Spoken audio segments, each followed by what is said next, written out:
요즘 여기저기서 아파트를 비롯해 많은 건물들을 짓고 있는 것들을 볼 수가 있습니다. 요즘 건물 짓는 것을 이렇게 길거리에 다니면서 보다 보면 예전과는 비교할 수 없는 건축 공법이 많이 발전하고 또 진화되고 있는 것을 볼 수가 있습니다. 그런데 집을 짓는 공법이 아무리 발전하고 진화해도 집을 짓는 데 있어서 한 가지 변치 않는 원칙이 있습니다. 그 변치 않는 원칙이라는 것은 바로 주초를 든든히 한 다음에 기둥을 세우고, 즉 골격을 세운 다음에 서로 기둥과 기둥 사이를 연결하는 그러한 대원칙은, 집을 짓는 원칙은 변치 않고 있습니다. 집을 짓는 원리와 한 가정이 세워지는 원리가 서로 다르지 않습니다. 건실한 가정, 축복된 가정, 행복한 가정이 세워지려면 먼저 집을 지을 때 반석 같은 기초를 세우듯이 우리 가정에 반석 같은 기초를 세워야 되는데 하나님의 말씀이라는 기초를 세워야 된다는 것입니다. 그리고 그 말씀의 반석이라는 그러한 기초 위에 부부라는 기둥, 부부관계라는 기둥과 자녀라는 기둥들이 우뚝우뚝 세워지고 난 다음에 그 기둥들이 서로 연결되어질 때, 잘 관계 형성을 할 때에 아름다운 그리고 복된 가정의 집이 세워질 수가 있다는 것입니다. 그래서 튼튼한 가정은 부모 관계와 부모 자녀 간의 관계가 아주 잘 서로 연결되어서 융합되어서 서로를 세워주고 서로를 붙들어주는 그러한 관계가 되어 있는 가정이 행복한 가정이요 복된 가정인 것입니다. 평상시에는 견고하던 집들이 바람이 불고 홍수가 나면 와르르 무너지는 것들을 볼 수 있듯이, 또한 우리 주변에 평상시에 저 가정은 아무런 문제가 없어 보이는데 조그만한 문제와 환란이 바람이 불어오면 그만 여지없이 깨어지고 부서지는 그러한 가정들을 우리가 종종 볼 수가 있습니다. 가정을 지탱하는 기둥들 사이에 서로 관계 형성이 잘 되어 있지 않았기 때문입니다. 그래서 관계가 서로 온전히 하나 되지 못했기 때문에, 관계 형성이 온전히 되어지 못했기 때문에 문제가 생기면 서로를 붙들어주지 못하는 것입니다.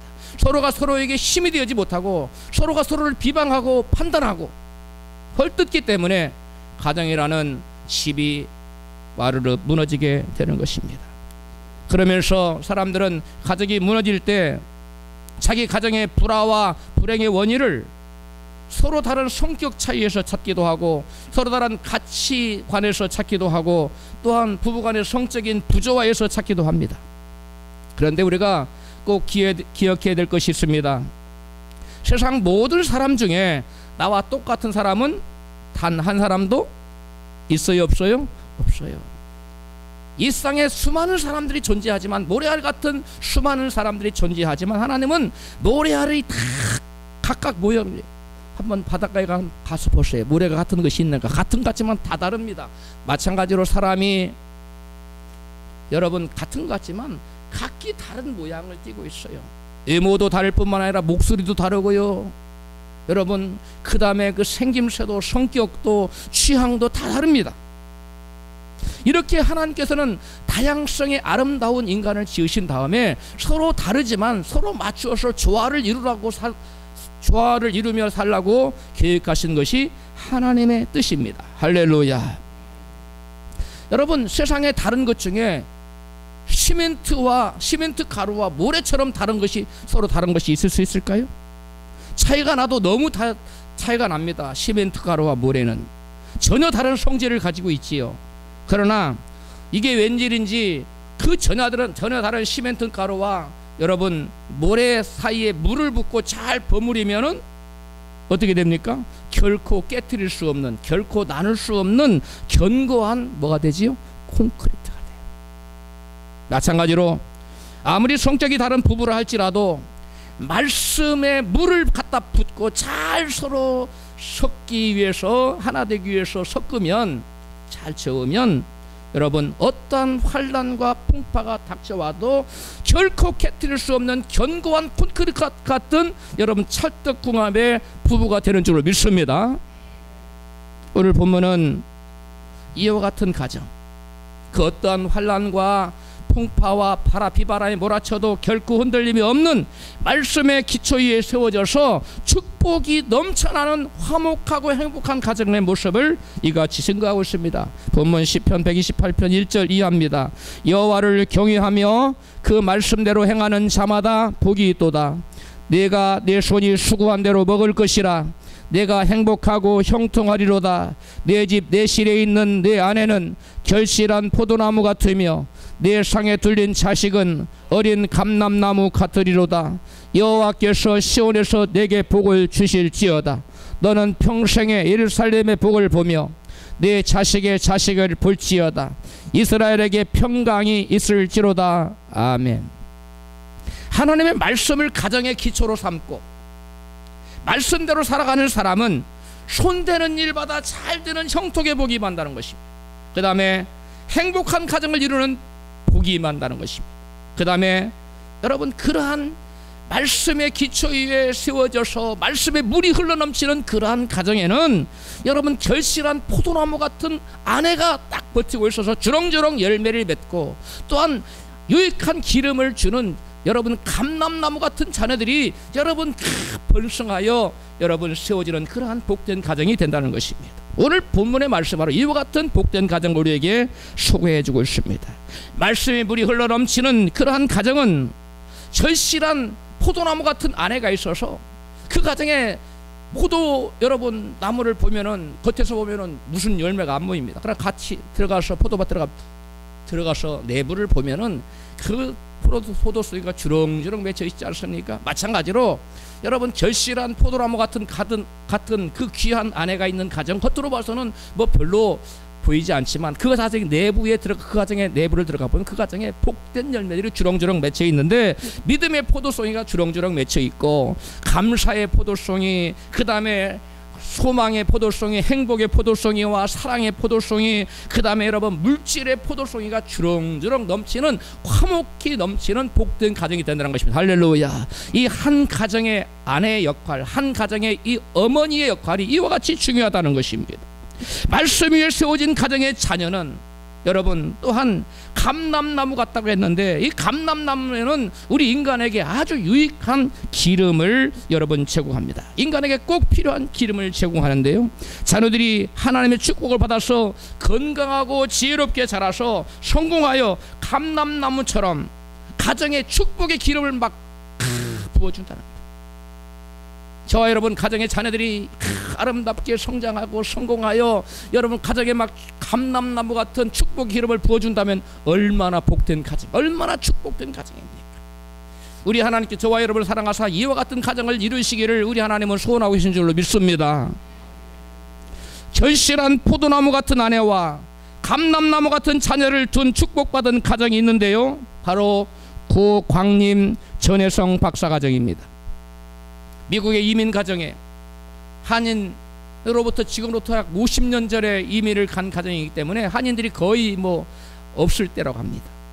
그런데 그 부부 사이에 6남매를 두었는데 그 본문이 말씀하는 감람나무처럼 축복받은 자녀들도 성공을 했어요.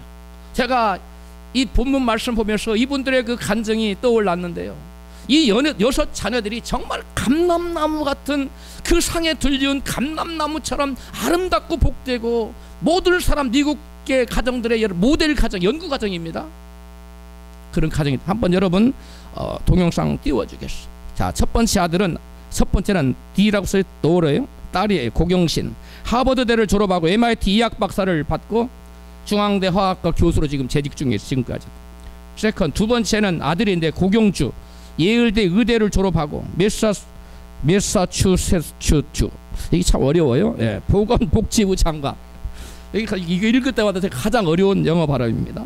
그 다음에 하버드대학 공공보건대학원 부학장. 이게 놀랍죠.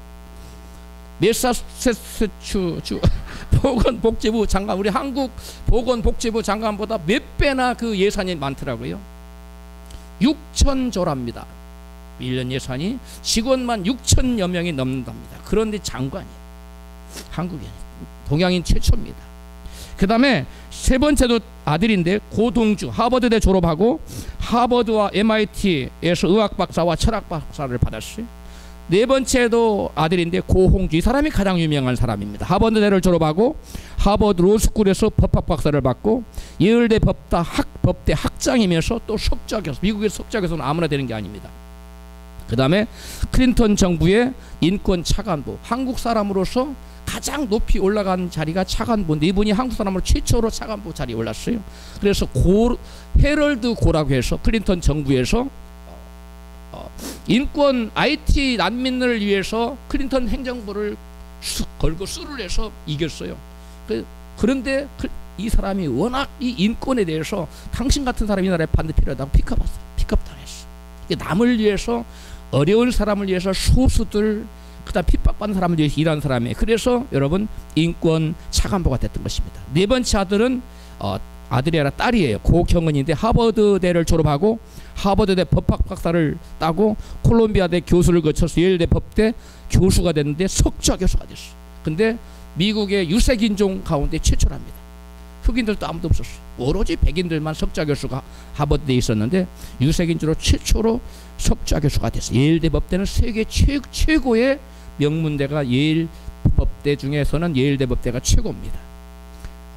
의대 중에서는 하버드가 최고지만 법대는 예일대가 최고예요.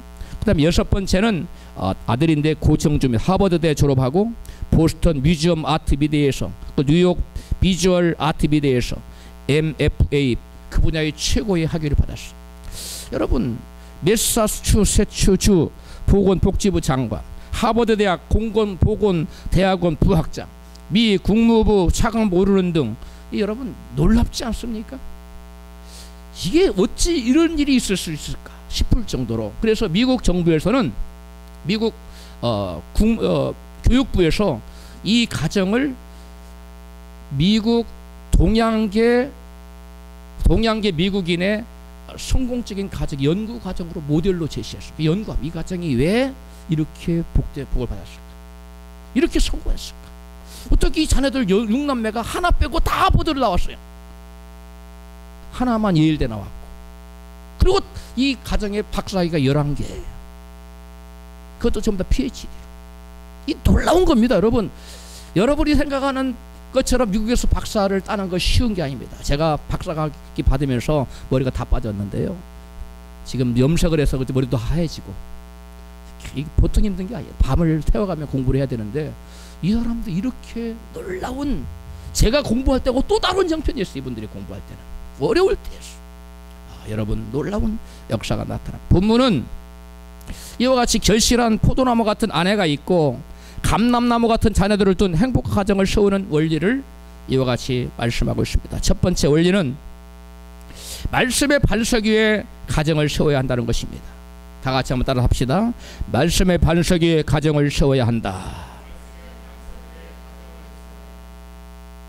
축복된 가정을 이루려면 말씀의 반석 위에 가정이 세워져야 돼요.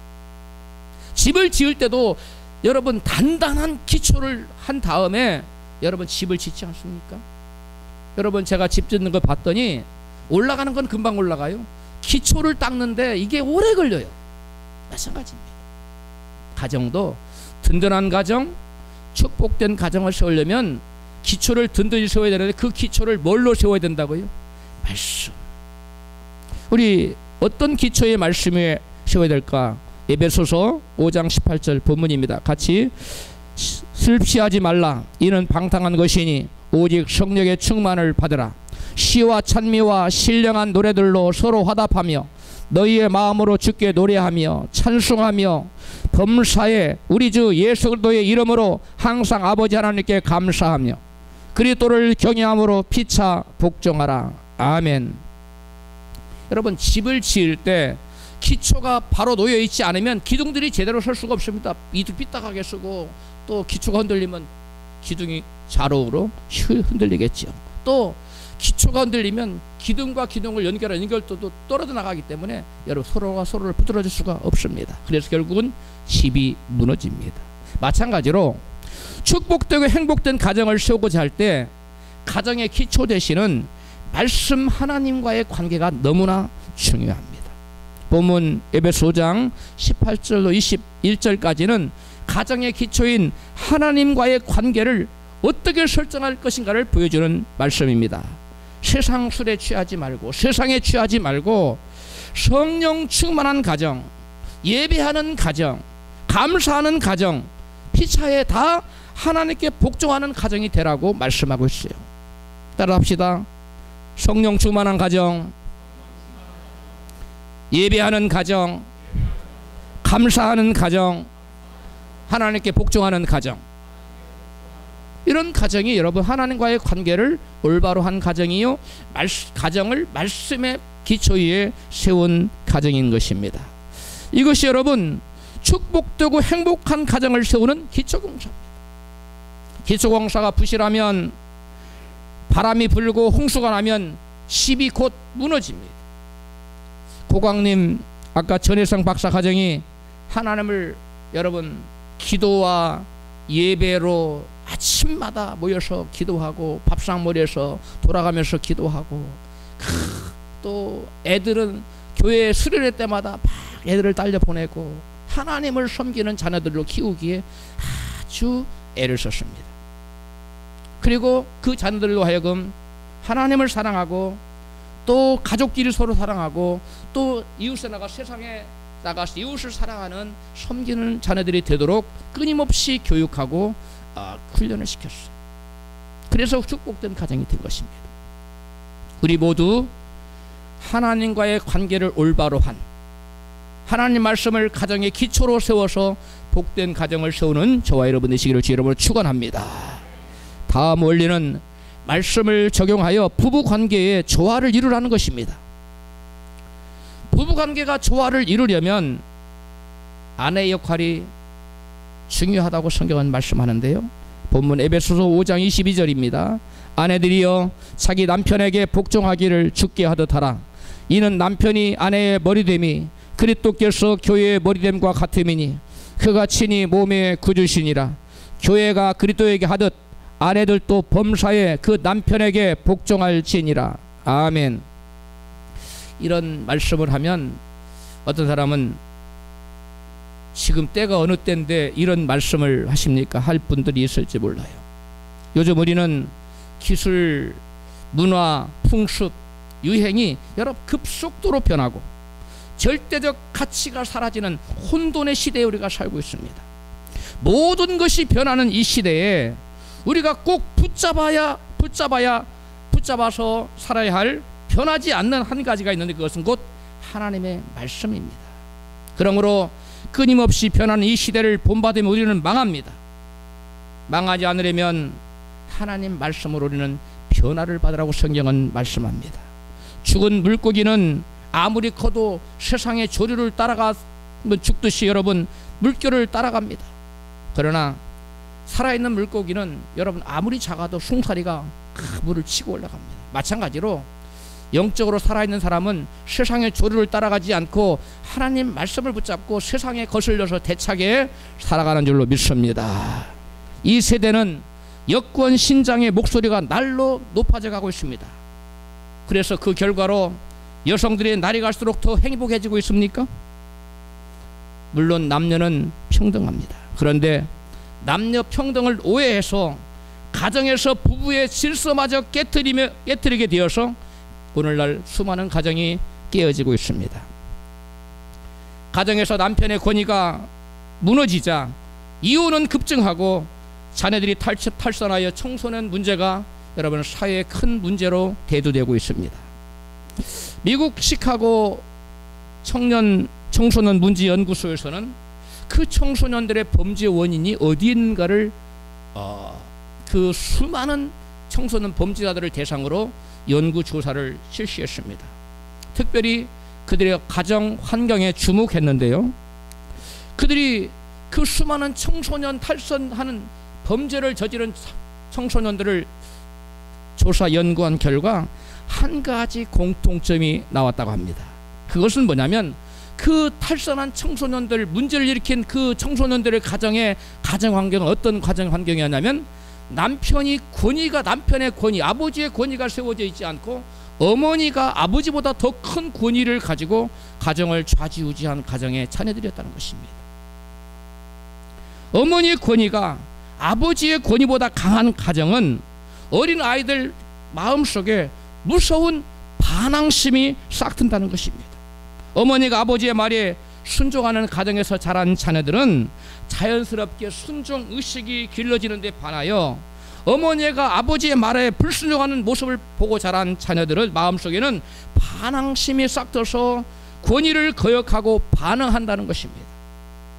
아버지의 권위가 무시되고 어머니의 소리가 크게 들리는 가정의 자녀들은 권위에 거역하는 반항하는 아이가 되어서 사회에 나가서도 결국은 권위에 대적하고 반발심과 반항하고 거역하다가 여러분 문제를 일으키는 문제의 청소년이 된다는 것입니다. 어떤 어머니는 아이들을 데리고 앉아서 아버지의 흉을 보는 분들도 있습니다. 이 참으로 안타까운 얘기인데요, 이것은 가정을 무너뜨리는 주범입니다. 그리고 아이들을 망하게 만드는 지름길입니다. 아이들을 망하게 하고 가정을 파괴하고 싶은 아내들이 계시면, 어머니가 계시면 자녀들을 모아놓고 니네 아빠는 이게 잘못됐단다, 니네 아빠는 이게 이렇단다 하고 흉을 보세요. 그러면 그 자녀는 여러분 뭐 특별히 망하는 길 안 가르쳐줘도 망하는 지름길로 달려가게 되어 있습니다. 어머니 되신 분들은 명심하시기를 바랍니다. 아멘 소리가 이렇게 약해요. 너무나 중요한 얘기입니다. 성경에 나타난 최초의 가정은 아담과 하와의 가정입니다. 그 행복했던 가정에 불행이 싹트왔습니다. 비극이 찾아왔습니다. 왜 행복했던 가정이 불행과 비극으로 점철됐을까요? 아내 하와가 남편 아담의 권위를 무시하고 순종하지 않았을 때 찾아왔습니다. 남편 아담은 아내 하와에게 선악과를 따먹을 것이라는 하나님 말씀을 전해주면서, 여보 결단코 그 실과를 따먹으면 안 돼, 알았지? 결단코 따먹으면 안 돼, 수없이 여러분 말했습니다. 따먹지 말라고 말했어. 하와는 알았어요, 절대 안 따먹을 거야 아마 말했을 것입니다. 그러나 하와는 남편의 말을 하찮게 여기고 남편의 말에 순종하지 아니하고 하나님의 금하신 선악과를 따먹고 말았습니다. 그 결과 남편의 사랑을 듬뿍 받던 아내 하와는 남편의 원망의 대상으로 바뀌고 행복했던 가정에 불행이 찾아왔습니다. 창세기 3장 12절에 아담이 가로되 하나님이 주셔서 나와 함께하게 하신 여자, 그가 그 나무 실과를 내게 주므로 내가 먹었나이다. 아담은 원래 자기 아내를 얼마나 사랑했냐면, 이는 내 뼈 중에 뼈요 내 살 중에 살이라고 할 만큼 사랑이 넘치는 아내 사랑이 충만했던 남편이었습니다. 그런데 이제는 아내 때문에 그 실과를 먹었다고 아내에게 책임을 전가하고 아내를 향하여 원망 섞인 말을 하는 남편으로 바꾸어 있지 않습니까? 이게 원인이 어디에 있습니까? 아내가 남편 말 듣지 않았기 때문이에요. 여러분, 이러한 모습, 부부간의 불신과 원망과 비난과 싸움으로 점철된 가정, 불행으로 가득 찬 가정의 모습이 바로 이 아담과 하와의 가정이었어요. 서로를 원망합니다. 서로를 책임을 전가합니다. 내 탓이야, 너 때문에 이렇게 됐다고, 너 때문에 내가 망하게 됐다고. 오늘날 어떤 분들이 그런 사람이에요. 내가 저 인간 만나서 내 신세 조졌어, 그런 사람도 있어요. 아담과 하와 가정이 이런 여러분 불행이 싹쳤다는 것입니다. 왜 그래요? 불순종의 원인이었다는 거예요. 하나님의 축복을 받기를 원하시면 크게 아멘 하십시다. 하나님 원하시는 행복한 가정을 세우기를 원하시면 아멘 하십시다. 그러려면 아내된 자는 남편에게 복종하라고 순종하라고 말씀합니다. 남편 아하수에로 왕의 말에 순종하지 않고 거역한 왕비 와스디는 왕비의 자리를 여러분 폐위되고 말았어. 에스더 1장 11절 시작.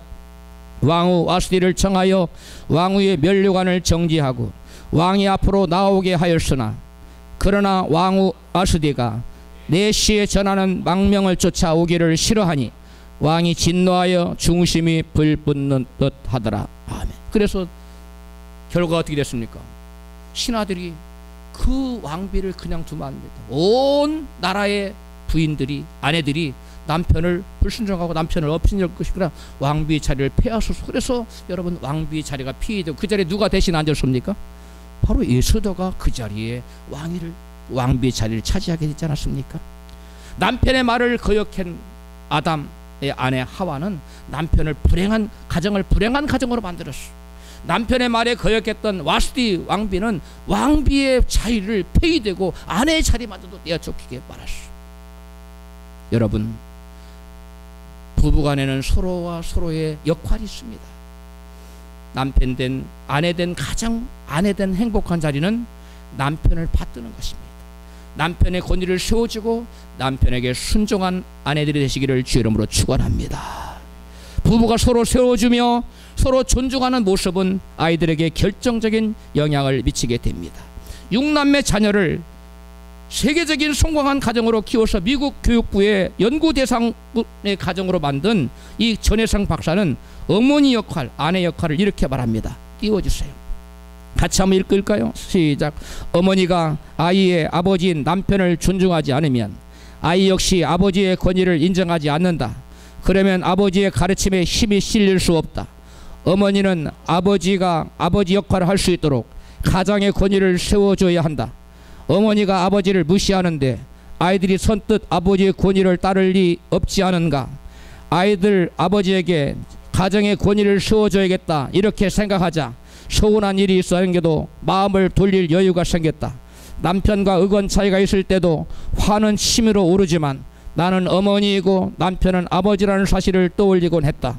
희한하게도 남편이 한 개인이기에 앞서 우리 집 가장이라는 생각을 하면 분하거나 섭섭한 일도 참을만 했다. 아이들은 환경상 아버지보다도 어머니와 가깝다. 그러기에 아버지의 권위는 어머니 손에 달려있다고 해도 지나친 말이 아니다. 이분의 책 섬기는 부모가 자녀를 큰 사람으로 키운다 148쪽에 있는 내용인데요. 이 책을 여러분 꼭 미혼의 그 형제자매들로 반드시 사서 읽어보고 또 젊은 어머니들도 반드시 이 책을 사서 읽어보시고, 제가 가져오려고 깜빡했어요. 못 가져왔는데 여러분 반드시 읽어보시기 바랍니다. 아버지의 권위는 누구 손에 달렸다? 어머니 손에 달렸어요. 어머니가 아버지를 우습게 여기면 자녀도 따라서 우습게 여겨요. 따라서 무시합니다. 아버지가 설 자리가 없어요. 지금 한국 사회의 가장 큰 문제가 뭐냐면 이 문제입니다. 아버지가 설 자리가 없다는 거예요. 여러분, 그 가정은 불행합니다. 아버지의 설 자리를 세워주는 현명하고 지혜로운 어머니가 되시기를 주의 이름으로 축원합니다. 제가 어렸을 때 어디서 외부에서 맛있는 음식이 들어오면 먹고 싶잖아요. 아이니까 어머니 그거 좀 주세요. 어머니가 절대 안 줬어요. 안 된다. 아버님이 먼저 들어와서 아버지가 드신 후에 먹어라. 아무리 살도 안 줬어요. 비록 적은 음식 하나 가지도 우리 어머니는 먼저 아버님께 드리고 자녀들에게 먹으라고 하면서 아버지의 권위를 세워줬습니다. 여러분, 적은 것에서부터 아버지의 권위를 세워주는 지혜로운 어머님들 되시기를 축복합니다. 그것이 여러분의 행복이에요. 여러분의 축복입니다. 그 다음에 건실하고 여러분 축복된 가정을 세우기 위한 남편들의 역할을 본문은 말씀합니다. 본문 에베소 5장 25절입니다. 남편들아 아내 사랑하기를 그리스도께서 교회를 사랑하시고 위하여 자신을 주심같이 하라. 28절 이와 같이 남편들도 자기 아내 사랑하기를 제 몸같이 알지니 자기 아내를 사랑하는 자는 자기를 사랑하는 것이라. 33절 그러나 너희도 각각 자기 아내 사랑하기를 자기같이 하고 아내도 그 남편을 경외하라. 아멘. 여러분, 남편들은 남편들의 아내를 향한 여러분 역할이 있어요. 태도가 있습니다. 뭐라고 말씀합니까? 여러분, 그리스도께서 교회를 위하여 자신을 뭐함같이 주심같이. 그리스도께서는 교회를 위하여, 교회를 살리기 위하여 당신을 몸을 십자가에 못 박고 피 흘려 돌아가셨어. 그리고 교회를 여러분 구원하셨어. 그런 것처럼 여기 남편 된 분들, 그리고 앞으로 남편 될 우리 형제들은 앞으로 아내를 맞이하거든 자기 목숨을 내어줄 만큼 사랑하시기를 주 여러분 축복합니다. 아멘이 이렇게 약해요. 자기 아내를 위해 자기 목숨을 내어줄 만큼 사랑하시기를 축복합니다. 그럴 때 행복한 가정, 그런 가정이 말씀의 기초 위에, 말씀의 반석 위에 여러분 가정을 세우는 그러한 가정이 되는 겁니다. 그리스도께서 교회를 사랑하심 같이 자기 아내를 위하여 자기의 목숨을 내어놓을 만큼 사랑해. 내가 남편이 당신 내 말 들어, 이게 아니에요. 먼저 그리스도께서는 당신이 아내된 신부된 교회를 위하여 목숨을 내어놓을 만큼 헌신하고 희생한 다음에 나를 사랑하고 존중하고 따르라고 말씀하고 있어요. 그러므로 여러분, 남편 된 자들은 아내 사랑하기를 자기 몸처럼 사랑해야 될 줄로 믿습니다. 아내가 밥을 짓는 다음에 여러분 설거지는 남편 된 분들은 당연히 할 것으로 생각하십시오. 할렐루야. 저도 제가 당연히 하는 것으로 알고 해요. 네, 웃지 마세요. 여러분, 그 밥 짓는 것도 어려운데 설거지까지 하라고 하면 좀 그렇지 않습니까? 여러분, 설거지도 열심히 하고 또 마루도 닦을 거 있으면 닦고, 여러분, 여러분이 최대한 아내를 사랑하는 마음으로 여러분 남편 된 분들은 도와야 됩니다. 할렐루야. 여러분, 백지장도 서로 뭐 해야 돼요? 맞들어야 돼요. 혼자만 들면 쳐져버립니다. 한쪽이. 마찬가지로 쉬워 보이는 것 같지만 부부 간에 서로가 지켜야 될 도리가 있어요. 역할이 있어요. 남편은 남편으로서 역할이 있고 아내는 아내로서 역할이 있습니다. 자기 자리를 떠나면 안 돼요. 자기 자리를 떠난 것이 바로 사탄이에요. 사탄이 자기 자리를 떠나서 하나님을 찬양하는 자리에서 하나님과 비길이라고 자기 자리를 이탈했기 때문에 마귀가 된 거예요. 사탄이 된 겁니다. 루시퍼가. 그런 것처럼 저와 여러분, 남편은 남편 자리에서 있고 앉아있고, 여러분 아내는 아내 자리에 있기를 주 이름으로 축원합니다. 전혜성 박사의 남편들에게 주는 조언을 함께 들어보십시다. 띄워주시기 바랍니다. 남편은 아내의 권위를 세워주어야 한다. 남편이 아내를 존중하고 권위를 인정해 주어야 아이들도 어머니를 존경하고 따른다. 아버지가 아내를 무시하면 아이도 어머니를 무시하고, 어머니가 남편을 무시하면 아이는 아버지를 적대시한다. 내 남편은 자신보다 9살 아래인 나를 예, 제하며 함부로 부른 적이 한 번도 없다. 꼭 마음이라는 호칭을 써서 엄마의 권위를 세워주었다. 그러니까 그 자녀들이 6남매가 여러분 세계적인 복된 가정으로, 미국의 모든 가정, 동양 가정 중에 대표 가정으로, 모델 가정으로 이런 가정이 된다고 선정될 연구 대상이 된 겁니다. 아내는 남편을 존경하고 순종하고요. 남편은 아내를 사랑하고, 또 아내가 자녀를 낳았다면 그 남편은 아내가 어머니가 됐기 때문에 어머니의 권위를 세워주시기를 바랍니다. 이 많은 부부들이요, 이런 말씀을 듣고 나면 집에 가서 이럽니다. 남편은, 여보 오늘 말씀 잘 들었지? 잘 들었지요? 순종하세요? 딱 그럽니다. 그러면 또 아내는 또 받아치지요. 당신부터 예수님처럼 저를 사랑해 보세요. 그러면 제가 잘 순종할 테니. 이렇게 여러분 서로 맞받아치는데요, 이러한 모습은 말씀의 기초 위에 세워진 기둥의 모습이 아니고요, 말씀을 자신에게 적용하는 부부가 아닙니다. 이런 가정은 말씀의 반석 위에 가정을 세우겠다는 가정이 아니에요. 그런 부부가 아니에요. 남편은 아내를 예수님이 교회를 사랑한 것처럼, 자기를 주심같이 사랑한 것처럼 아내를 돌아보고 사랑하고 있는지 자신을 점검하시기 바랍니다. 여러분 가정을 말씀의 기초 위에 세우시기를 원하십니까? 그러면 남편 된 자들은 매일매일 내가 지금 누구처럼, 예수님처럼 아내를 사랑하고 있는지 뭐 해야 된다고요? 돌아보고 적용해야 돼요. 내가 내 아내를 예수처럼 내가 돌아보고 있는지, 사랑하고 있는지, 내 아내를 위해서 헌신하고 있는지, 희생하고 있는지 여러분 돌아봐야 된다는 거예요. 아내도 마찬가지예요. 말씀 위에 가정을 세우기를 원한다면 내가 과연 교회가 그리스도를 순종하는 것이 같이 순종하고 그 권위를 인정하고 있는지 여러분 매일 돌아봐야 된다는 것입니다. 이러한 자기 성찰의 모습이 있을 때 부부간의 관계가 올바로 형성될 수 있습니다. 그런 가정이 바로 말씀의 기초 위에 복된 가정을 세울 수 있다는 사실을 믿으시기를 축복합니다. 세 번째 원리는 말씀 위에 서서 부모와 자녀의 관계가 조화를 이루어야 된다는 것입니다. 에베소 6장 1절 이하입니다. 같이 읽습니다. 자녀들아 너희 부모를 주 안에서 순종하라. 이것이 옳으니라. 네 아버지와 어머니를 공경하라. 이것이 약속 있는 첫 계명이니 이는 내가 잘되고 땅에서 장수하리라. 아멘. 다른 번역본에선 이는 내가 복받고 땅에서 장수하리라 이렇게 돼 있어요. 본문은 자녀들이 감람나무처럼 번성하고 잘되는 축복을 받으려면 부모님에게 뭐 하라고요? 순종하고 공경하라. 순종만이 아니에요. 따라합시다. 순종하고 공경하라. 다시 한번 순종하고 공경하라. 여러분 10계명 중에 다른 계명과 다르게 유독 네 부모를 공경하라는 계명에는 잘되는 복을 주겠다는 약속이 보장되어 있어요. 신명기 5장 16절 시작. 네 부모를 공경하라. 그리하면 너희 하나님 여호와가 내게 준 땅에서 내게 생명이 길고 복을 누리리라. 아멘. 보장이 붙어 있잖아요. 약속이 붙어 있잖아요.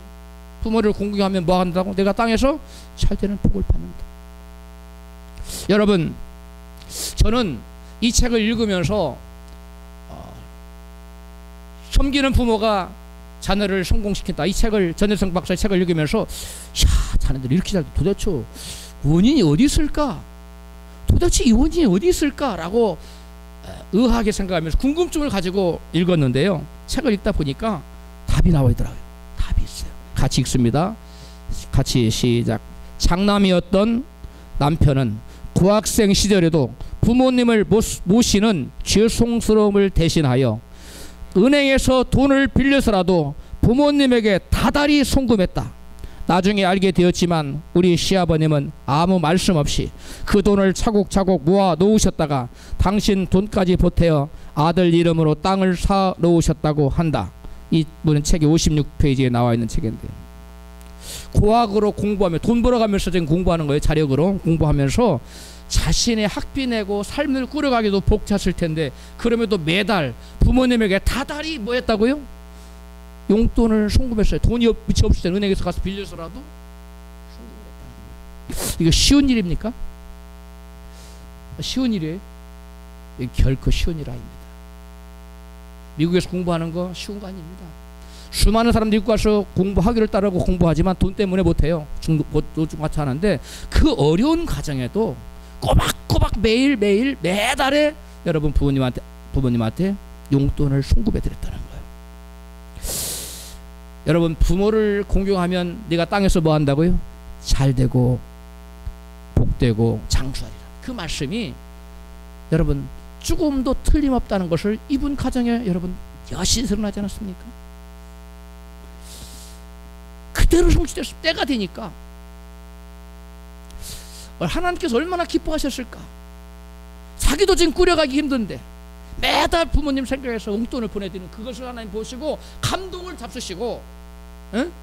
하나님께서 감동을 잡수시고, 에? 이 고광님 이 청년에게 복을 줬는데 결실한 포도나무 같은 아내를 줬는데 바로 전혜성 박사의 대단한 분입니다. 정말 이런 훌륭한 어머니가 있을까 싶을 정도로 대단한 어머니, 그 사람을 아내로 하나님 딱 줬어요. 그리고 그 또 감람나무 열매 같은 6 자녀들을 아들로 딱 줬는데 전부 다 하버드 5명, 아버지 하나는 예일대, 박사학위가 여러분 9개. 그렇게 올라왔어요. 부모를 섬기시기 바랍니다. 부모에게 순종하고 부모를 여러분 공경하는 여러분 되시기를 여러분 축복합니다. 여러분 성경에도 부모에게 순종하고 공경하여 복받은 인생이 나오는데 이삭 100배의 축복을 받은 이삭, 그 다음에 총리 대신 된 요셉, 그 다음에 시어머니를 공경했던 여러분 보아스의 남편이 된 룻, 그래서 다윗 왕가의 여러분 예수님 족보율은 그 다음에 룻, 그 다음에 다윗 왕, 이런 사람들이 다 부모님을 순종하는 사람들이었어요. 공경한 사람들이었습니다. 특히 의지할 데 없는 시어머니 나오미를 효성으로 섬긴 룻은 보아스와 결혼을 하고 인생이 바뀌는 인생 역전의 삶을 사는 놀라운 역사가 나타나지 않습니까? 성경에서뿐만 아니라 오늘 이 시대에도 부모를 공경한 사람은 잘되는 복이 임합니다. 아까 고광님 청년 그리고 말고도 프리스톤 대학의 졸업식에서 수석으로 졸업한 한 학생이 졸업식사에서 수석 졸업의 영광을 이렇게 얘기했습니다. 먼저는 이 수석 졸업의 영광 하나님께 돌립니다. 다음으로 젊은 나이에 목사이셨던 남편을 잃고 지금까지 어려운 환경 가운데 헌신적으로 뒷바라지를 해주신 어머니께 영광을 돌린다고 말하고, 저는 지금까지 어머니의 수고에 감사한 마음을 한순간도 잊은 적이 없다고 고백했습니다. 청중들이 박수를 쳤어. 그러자 식사를 마치고, 졸업 식사를 마치고 사회자가, 도대체 그 훌륭한 어머니가 여기 오셨습니까? 그러니까 그 박사님 저 뒤에 있다고. 너무나 남루하고 초라해서 너무나 가난하기 때문에 홀어머니로 아이를 길렀기 때문에 초라한 모습으로 자 숨어서 잠이 든 그 아이는 자기 어머니가 어디 있는가 찾아서 자 저기 있다. 어머니를 모시고 올렸어. 사회자가 나오라고 했어. 나와서 이렇게 나왔는데 말했습니다. 이 청년은, 제가 받은 이 금메달은, 수석 졸업의 금메달은 어머니가 받아야 될 상이라고 하면서 자기 목에 있는 금메달을 어머니 목에다 걸어드렸어. 그러면서 이렇게 말했습니다. 나는 우리 어머니가 세상에서 가장 자랑스럽습니다. 청중들이 의뢰와 같은 박수를 보냈어. 이 청년이 나중에 1902년에 프린스턴 대학의 학장이 되었으며 10년 후인 1912년에 미국 28대 대통령 우드로우 윌슨입니다. 미국의 28대 대통령 우드로우 윌슨이 바로 젊어서 어릴 때부터 어머니를 이렇게 사랑하고 존경하고 효도하는, 어머니 은혜를 가슴에 새기고 어머니를 존경하고 사랑했던 이 청년은 미국 대통령이 된 축복을 받았습니다. 부모를 사랑하고 존중하고 섬기는 여러분 되시기를 축복합니다. 반면에 부모에게 순종하지 않고 거역하고 불의한 자식들은 하나같이 저주를 받았다고 성경은 말합니다. 대표적인 사람이 가인, 압살롬, 루세 사위들, 엘리의 두 자식들, 함의 아들 가나안의 후손들입니다. 마지막 시대에는 권위가 무시되고 거역하는 저주받은 세대이므로 결코 우리는 이 세대를 본받으면 안 됩니다. 디모데후서 3장 1절입니다. 같이 읽습니다. 마지막 고통하는 때가 이르면 사람들은 이기심에 빠지고 돈이면 전부라는 풍조가 범람할 것입니다. 사람들은 부모를 거역하고 거룩하지 아니하며 감사할 줄 모르는 나쁜 인간이 되어버릴 것입니다. 아멘. 부모를 거역하는 인간은 어떤 인간이라고요? 나쁜 인간이다. 나쁜 인간. 부모를 거역하지 마시고 부모를 순종하고 부모를 공경하는 여러분 되시기를 축복합니다. 부모를 거역했던 사람들은 모두 망했다고 성경은 증거하고 있습니다. 사무엘상 2장 12절 엘리 아들들은 불량자라 여호와를 알지 아니하더라. 24절 내 아들아 그리 말라 내게 들리는 소문이 좋지 아니하니라. 너희가 여호와의 백성으로 범죄케 하는도다 하되 그들이 그 아비의 말을 듣지 아니하였으니 이는 여호와께서 그들을 죽이기로 뜻하셨음이었더라. 아멘. 부모의 말을 듣지 않은 엘리의 제사장의 두 아들 홈리와 비누아스는 블레셋과의 전쟁에 나갔다가 여러분 그 자리에서 둘 다 즉시로 죽는 졸지 죽음을 당하는 저주를 받았어. 부모를 사랑하지 않고 공경하지 않았던 함은 여러분 그 자녀들이 저주를 받았어. 아버지의 허물을 보고 가리우기는커녕 아버지의 권위를 여러분 대적하고 아버지 허물을 동네방네 막 외치고 떠벌리고 다녔던 함은 저주를 받았는데요. 창세기 9장 22절 이해합니다. 시작.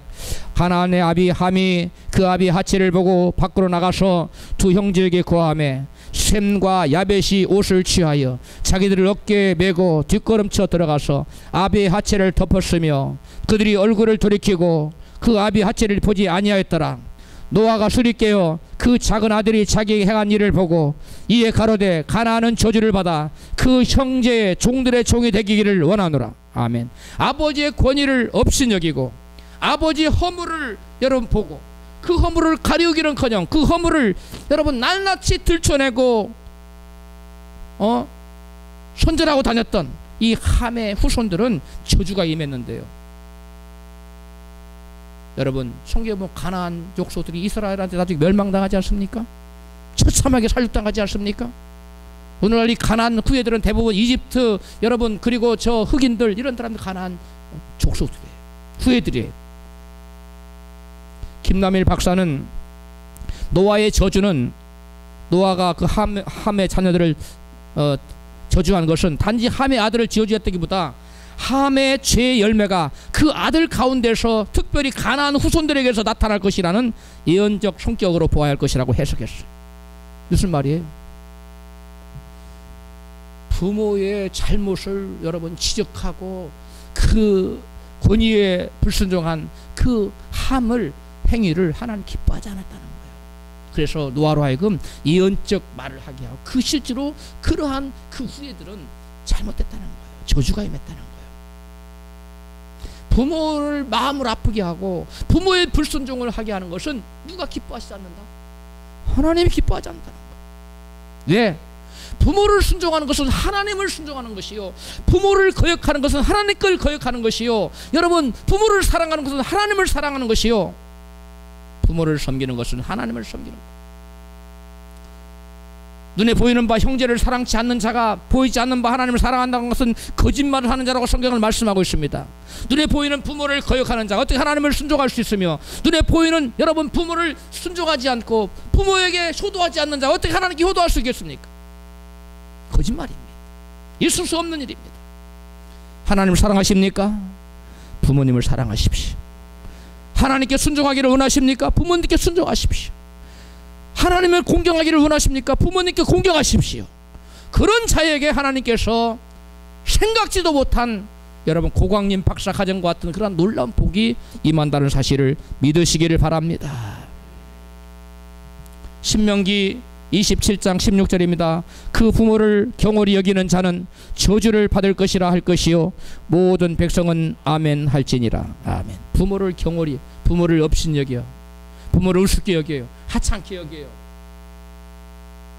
여러분 오늘날 자녀들은 대부분 부모들보다 지식이 많고 학위도 있고 또 잘 나갑니다.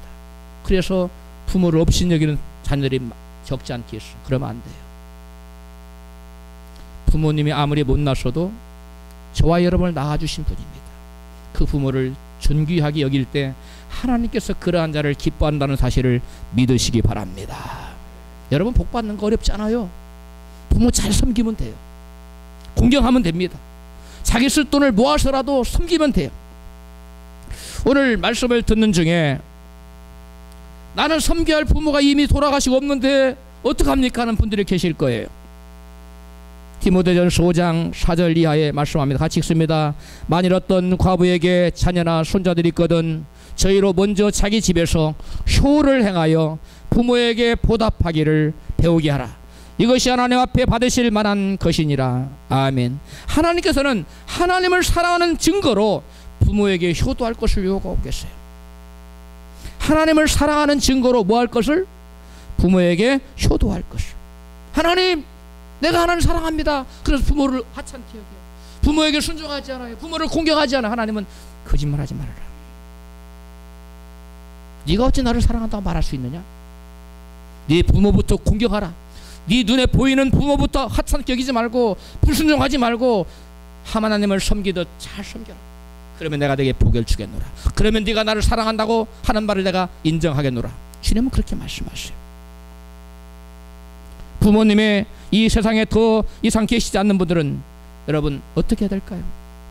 자녀들이 잘 되기를 원하시면 저들이 예수 믿도록 권면하시고 예수를 믿도록 기도하셔야 합니다. 여러분 자녀들이 부모에게 효도하는 자녀들이 될 수 있도록 여러분 권면해야 돼요. 가능한 한 자녀들이 고광님 박사처럼 부모님에게 매달 용돈을 들여 섬기도록 권면해야 됩니다. 고광님 전혜성 부부는 자녀들 어렸을 때부터 교육을 시켰는데 꼭 용돈을 모아서 꼭 명절이나 부모님 생신에 선물을 하도록 어린 자녀들을 그 6남매를 길렀다고 그래요. 고광님 전혜성 박사는 두 분 다 대학 교수들이기 때문에 뭐 어려움 없는 분들이었어요. 그럼에도 불구하고 꼭 명절이나 선물이나 이런 중요한 날에는 자기들 돈으로 모아서 선물을 하도록, 부모님에게 선물을 하도록 교육시켰다. 이것이 여러분 효도를 훈련시킨 거예요. 무조건 자녀들에게 베풀기만 하지 말고 자녀들로 하여금 부모를 섬기는 법을 교육하라는 거예요. 다음으로 복된 가정을 세우기 위한 자녀에 대한 부모의 역할은 무엇일까요? 본문 에베소 6장 4절입니다. 시작. 어버이들은 자녀의 마음에 상처를 입히지 않고 주님의 정신으로 교육하며 훈계하며 잘 기르십시오. 이 주님의 정신이란 주의 말씀을 말하는 거예요. 요즘 자녀를 올바르게 키우기가 쉽습니까? 어렵습니까? 쉽지 않습니다. 그들의 필요를 다 채워준다 하더라도 그들이 바르게 성장하지 않습니다. 저들에게 말씀이 임해야 돼요. 저들에게 믿음이 임해야 돼요. 하나님을 믿도록, 하나님을 잘 믿도록 주님의 말씀으로 키우고 자녀들을 기도로 키우고 사랑으로 키우기를 축복합니다. 말씀으로 키워야 돼요. 기도로 키워야 돼요. 사랑으로 키워야 돼요. 사랑만 해서는 안 돼요. 아무리 사랑해도 기도가 없으면 곁길로 갑니다. 여러분, 저들에게 말씀이 저들의 심령에 임하도록 자녀들을 어떻게든지 하나님 말씀 위에 서도록 자녀들을 인도해야만 그 자녀를 잘 여러분 복된 길로 나아갑니다. 건실하고 행복하고 축복된 가정을 세우기 위해서는 가정의 기초가 되시는 말씀 하나님을 모셔야 합니다.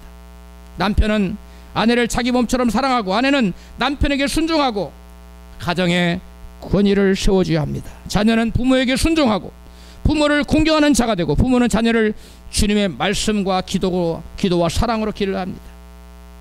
말씀의 기초 위에 부부관계와 부모와 자녀 간의 관계가 사랑으로 결속되어 있으면 어떠한 풍파 앞에서도 흔들림 없는 아름답고 복된 가정이 될 수가 있는 것입니다. 이러한 가정을 모두 세우시기를 주의 이름으로 축원합니다.